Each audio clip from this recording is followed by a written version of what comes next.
Solomon said, "To the writing of books, there is no end," and boy was he right.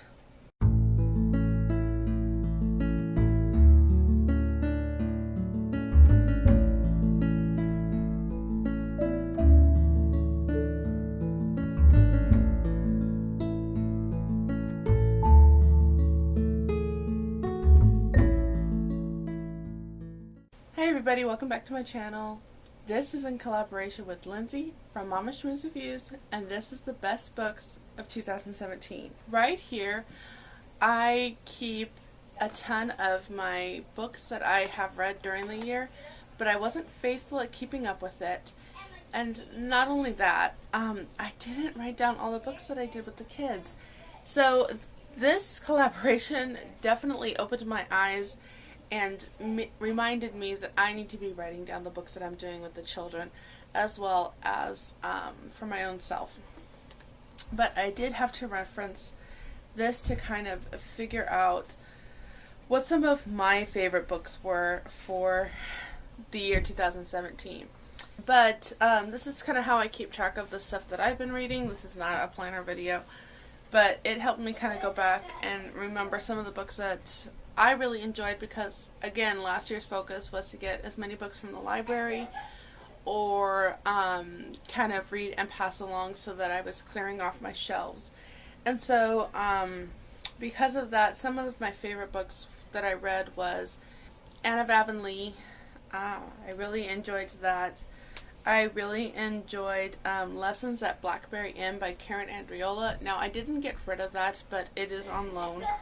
The Evolution of Calpurnia Tate by Jacqueline Kelly. The Thing About Jellyfish by Allie Benjamin. That was another phenomenal read. The Nightingale is probably my favorite adult read that I did last year. So anyway, those are ones that I don't have physical copies to share with you.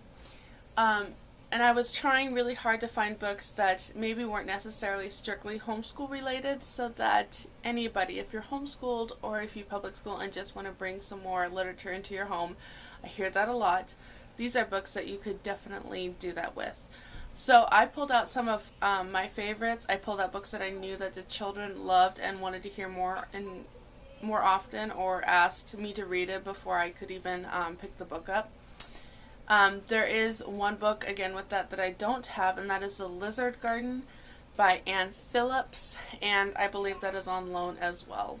So just keep that in mind, but I have a huge stack here, so I'm just going to get in. I'll tell you if it was my pick, a child pick, or a pick that I knew that the children really enjoyed. So I think I read this in 2017. This is called The Wave by Todd Strasser, and it's kind of about how a school teacher showed how Nazi could basically happen. You know, the students are like, well, something like this couldn't happen, and then he kind of creates an experiment that goes completely overboard and shows how it could happen. There is no death.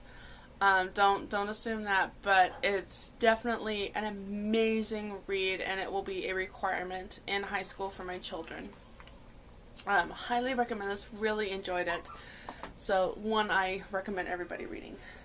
This is one that the children really enjoyed reading. Actually, we have it as an audiobook in the car, and it's read by Pamela Dillman, and she does a phenomenal job. And I will have the audiobook linked down below. I'm probably not going to do a blog post for all these, nor am I going to link all these books. If you have a question, ask me, and maybe later on I can get something up for you. I think I'm just going to keep this as simple as possible today. Saturdays is about 4 children, I think just after the Depression era, don't have enough money in their allowance to do something that they really want to do, so they end up creating this ISAAC club, the Isaac Club, so that nobody knows what they're on to, and it's the Independent Saturday Adventure. I don't remember the other A club. And so each Saturday tells another person's story until it kind of, I think it loops like twice. And so it's very, very good, very engaging, especially for children. Highly recommend this, especially if you're going to be starting a read aloud. I think it's a great beginning read aloud book.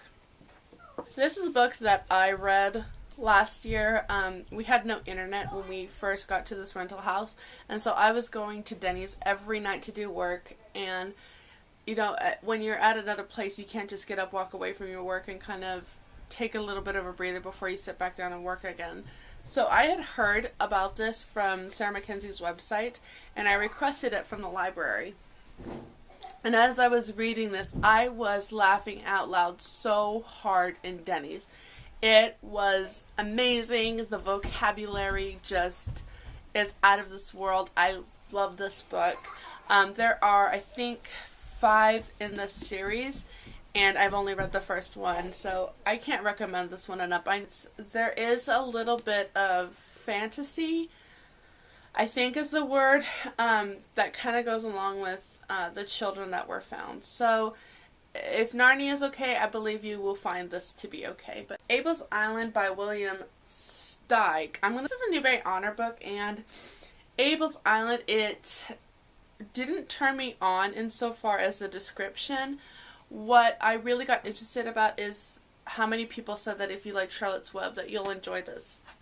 And then as I was reading this, I was like, you know, Robinson Crusoe's story for animals is kind of how I put it. This is a great read. Again, the literature, or the vocabulary is phenomenal, and the children could easily get along. And as I was pulling books out to discuss, you know, my 9-year-old son saw this and he's like, oh, you should read that again. So you know you've got a winner there if the kids are asking for a reread. Some of the parts were a little bit slower, but I think in the end we really enjoyed it. And if a kid is asking me to read this again, that is definitely a winner in my book. My son is a little bit harder, and by the son I say the 8-9-year-old, he's a little bit harder to ask, you know, what your favorite book is, because he just starts drawing a blank. And, you know, there were several things that I was thinking of, like the 39 Clues, the Sherlock Holmes, many books that he has read. I am so happy with how his repertoire of books just exploded this year, especially when I just couldn't get him past the Magic Tree House series, and I thought I would never, ever get him past those. But this is actually what he chose. And it's very interesting to me because this is how I got him past the Magic Treehouse series. I found Encyclopedia Brown. I believe it was a Sunlight recommendation, and I just picked the first one up, not knowing anything about it, and it turns out to be a family favorite. My husband loves all of them, my son enjoys them, and over time I have just been trying to collect them. And so he said that, I just pulled the first one off the shelf, but he said that the ones that he got this year were definitely a lot of his favorites. Encyclopedia Brown is a very smart kid, and they call him that because he is like a walking encyclopedia. And because of that, he is able to solve like these little mysteries. But unlike things like Boxcar Children, he'll say, oh, this is what happened and this is the answer, and then the story will flip it on you. How did he come up with that? And I think you can look in the back and figure it out. So he and my husband really liked saying, okay, this is how they figured it out, or my husband will be like, well, because of this, this, and this is how they came to that conclusion, and they kind of just bounce ideas back and forth. So that is one that they really, really enjoy. Now for my daughter, I asked her which were her favorites for this year, and she said the Princess Academy series. So that's what these are, and this one I think is a Newbery, yeah. This one's a Newbery Honor, and this is just a second. I don't think she has finished the third in the series. And I would have to say that she really inhaled these stories, but I have not read them or know much about them. So I hope they're good. I hope they're clean. I've heard good reviews on them, so I basically went with that.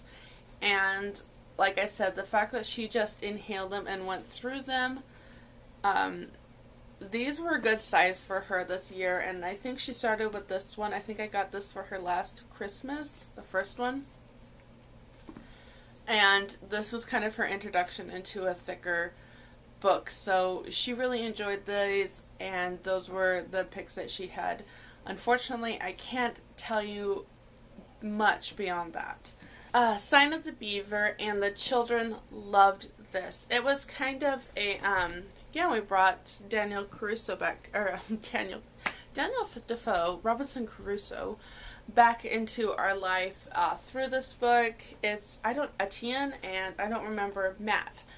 Matt and Etienne kind of bond. He is an Indian and he is a boy. This is the early wilderness time back in, I think, the state of Maine. And Matt is going to teach Etienne to read through Robinson Crusoe, and they kind of just bond over this, and Etienne basically shows him a little bit of his life. And some of the Indian cultures are explained in here. Definitely a really great story, and it's not that thick, so it was done before long, and it was rated as a good book, and I think it was a really good book to kind of get going again. Because of that, we also really enjoyed Old Yeller. Now, all of these books, I don't remember how much language is in each of them. I know there's a little bit in The Wave, and there is a proper use of the word female dog in. Again, this is another one that we really, really enjoyed. Its content is a little sad if you have sensitive children, but my sensitive one was, I don't know if it was just how it was presented, but he was okay with it. And it was really, really great to read.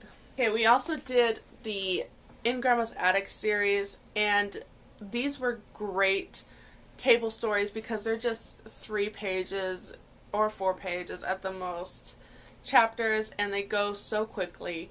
And we just loved the adventures that Mabel would have, which I believe is Arletta's grandmother, that she would have growing up in the pioneer days. I can't help but think, especially of those that really like Little House on the Prairie and want stories like that, but maybe are a little bit younger readers for the thick books. They might seem a little daunting. Since these are just short stories, or memories maybe is another word, something like this might be a really good idea for you. So this, again, was another favorite. We still talk about some of them, and you know that's a winner in your book. I don't have too much to say about this one, mainly because I thought it was a great favorite. This is something that I definitely enjoyed reading in this last year of 2017. However, I don't think it was one of my children's favorite, but I am including it because I really enjoyed it. So, you know what? There are going to be some books that you really get more out of than your children. And that's why I'm sharing this. This is basically like a memoir, I think would be the type of book. Again, Newbery Honor, trying to work through those. And this is basically his story around the time of World War I. His building a canoe in his living room. Just some of the details are amazing. Just some of the facts of different animals kind of makes me think a little bit of James Herriot in a living sense. And again, I really enjoyed this. I don't think my kids would put it up as their favorite. They didn't dislike it. They didn't say, okay, can we stop reading that? We did have one book this year that we just put aside and we were done with, and that was Swiss Family Robinson. We just set it aside because it wasn't engaging for us at this point. And I think it had to do with a lot of these kind of have a child's perspective, and Swiss Family Robinson is told from the father's perspective. And it's in the first person. So I think that's why I think later on, maybe as a personal read, we would get more out of it. But anyway, really enjoyed that. Okay, the last 2 books that I'm going to be sharing with you are from our history curriculum. I shared that video with you. If I remember, I will leave it linked above or below. And remember, this history curriculum isn't like a Sunlight or a Book Shark or anything like that. It was just something that I put together. These I kind of basically went for things that I knew many people talked about, or I took a complete gamble and was trying to just find something to work with. This one was a complete gamble. This is Life in an Anishinaabe Camp. I literally went to Google, typed in the first Native Americans of North America, took a name, and then put it into Amazon trying to find something. And this came up, and I was like, you know what? I just hope it's a living book. We're just going to go for it.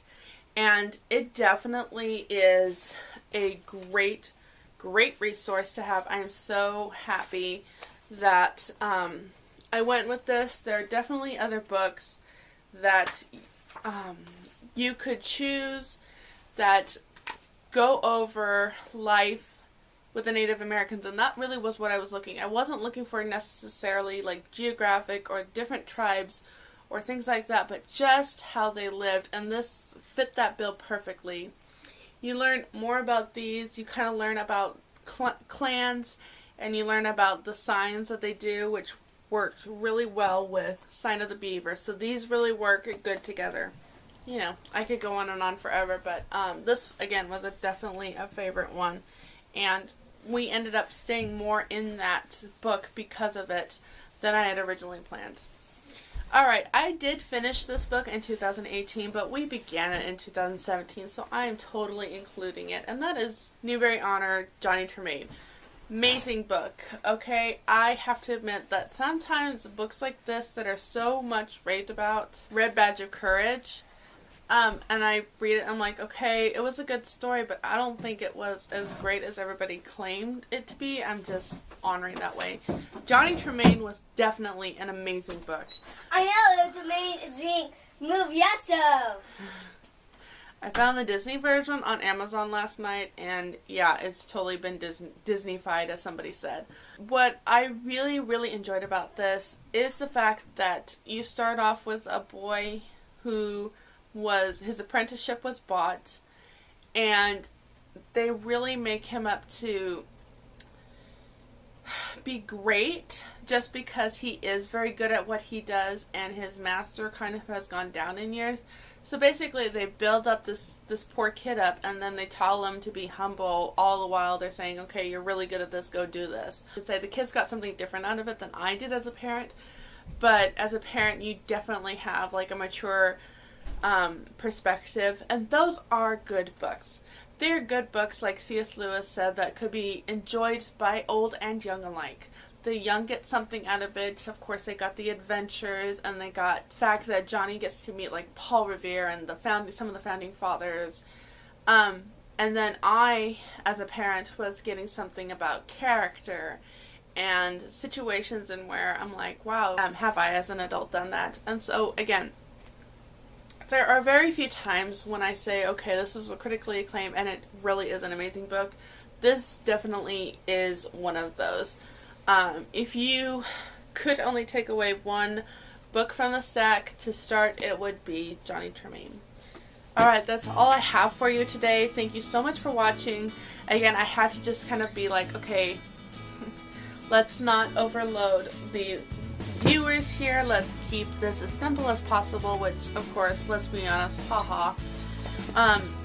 And some of the books I just had to say, you know, there's not enough room to do this with. There's so many out there.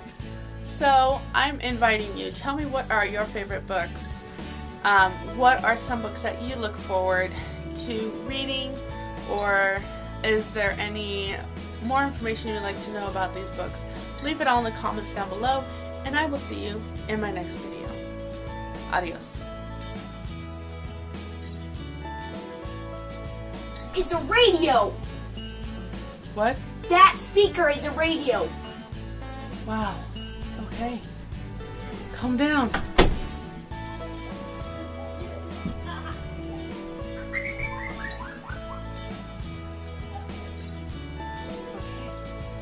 Nobody is dead. We just found out there's a radio.